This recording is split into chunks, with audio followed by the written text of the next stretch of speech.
of Pure Foods on Chris Alexander.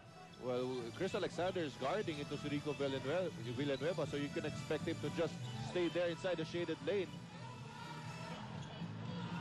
At ito, para may help defense, kaya napilitan tumira rin sa labas. Ito si Kirby Raimundo.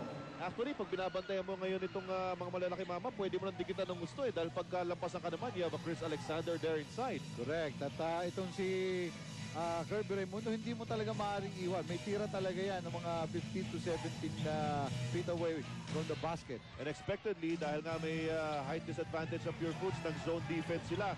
Ito na ngayon, no dunk para dito kay Chris Alexander as a foul is given up by Rico Villanueva. At ito ang kahirapan ngayon ng Pure Foods with their import in foul trouble. Sinadya ni Coach Joe na panatilihin itong si Chris Alexander to actually dominate inside. So, we expect the locals of Ginebra to feed more itong si Chris Alexander sa ilalim. Yung free throw, hindi na ipasok. Very important free throws dahil pukpukan po ang ating laban. Barangay Ginebra started early with an 8-point lead. Pure Foods bumawi na dito sa second quarter, posting a 6-point lead, but we now see Ginebra back in the driver's seat with a single-point advantage. Oh, this will be a crucial stretch dito sa ating ball game dahil nga tignan natin kung kaya mag-hang on itong Pure Foods TJ Giants with under 3 minutes na natitira sa ating first half. At least na iwanan ng Barangay Ginebra. Playing without an import in the Pure Foods, but itong Kirby Raimundo back-to-back medium range jumpers. He has a total of 6 in the ball game. From the same spot actually. So, kailangan ng irespeto. Dapat pa naman kanina pa nila nire-respeto dahil tira talaga ni Kirby yan. Kumbaga, ayaan mo na si Kirby sumaksak sa loob no? At challenge yung depensa ni Alexander from the outside. Tubid, wala. And you would question rin yung decision making naman of Barangay Ginebra of taking outside shots na ngayong wala ngang 7-footer for sa defensive end ng Pure Foods. Maybe you can just dump the ball inside dito kay Alexander. Mukhang offensive rebound ang hinuhope nila doon, but that's not a better decision. Pero si Helterbrand patuloy pa rin. Pumapasok yung kanyang mga tres. Hinawas 10. TM3 yun para kay JJ Helterbrand. Kung magpapatuloy naman ng maganda outside shooting ng Ginebra, luluwag na yung loob niyan para sa kanilang opensa. Ito naman si James Yap nakawala.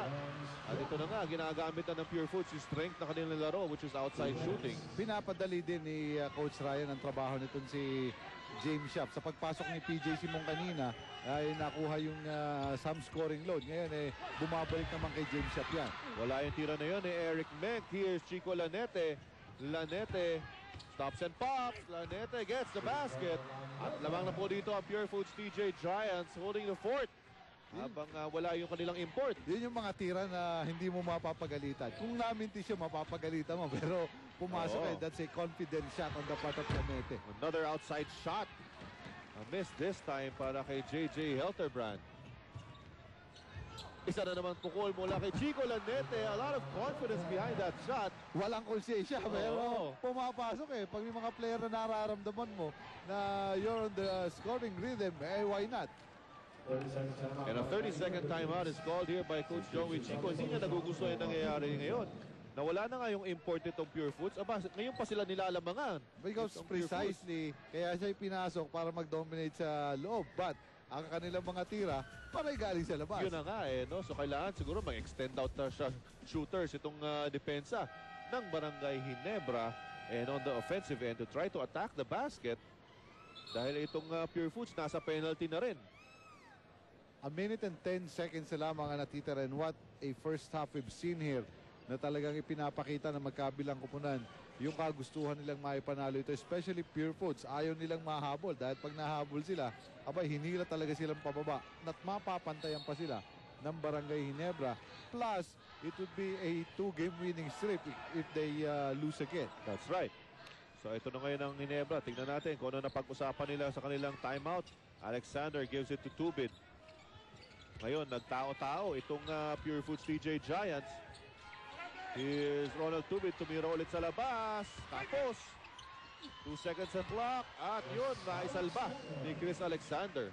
It's a good decision on the part of Eric Meng. Palabas na siya. Imbis na iba to sa labas, doon na lang sa sigurado. Si Chris Alexander, sinubo na lamang yung bola for the EC2. At ito na nga, Eric Mek against Kirby Raimundo.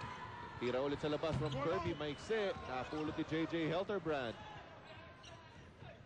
10-second differential sa ating game clock and shot clock. Ito, humihingi sa poste. Ito si Alexander, sinisigaw pa niya talaga si Tubid. Nawala naman siya ng bola. Here's Sands. Naagawa naman ni JJ Helterbrand. So a chance for the last attempt again for Barangay Ginebra. 8 seconds remaining. A high screen provided by Alexander. To the corner they go to Tubid. 3 seconds to shoot. Tubid, does he know it? Tubid ngayon nakawala. He goes for a layup and beats the buzzer. Automatic review yan. Medyo malapit yung basket na yun dun sa orasan sa pagtatapos ng ating second quarter. So no decision yet, ha? It has to be reviewed by our referees and officials. Ito, titignan natin. Ito yung crossover. Nawala si James Yap sa pass. Ito si Ronald Tubid. Umangat. Uy, umabot. Oo, mukhang Counted. umabot yan. And the referees will make it official. They will count the basket by Ronald Tubid. And in the process, Ronald Tubid will tie this ball game. At the end of the first half, it has been a seesaw battle, mga kaibigan. At ito na nga, it cannot get any closer than this. 44 all at the end of the half.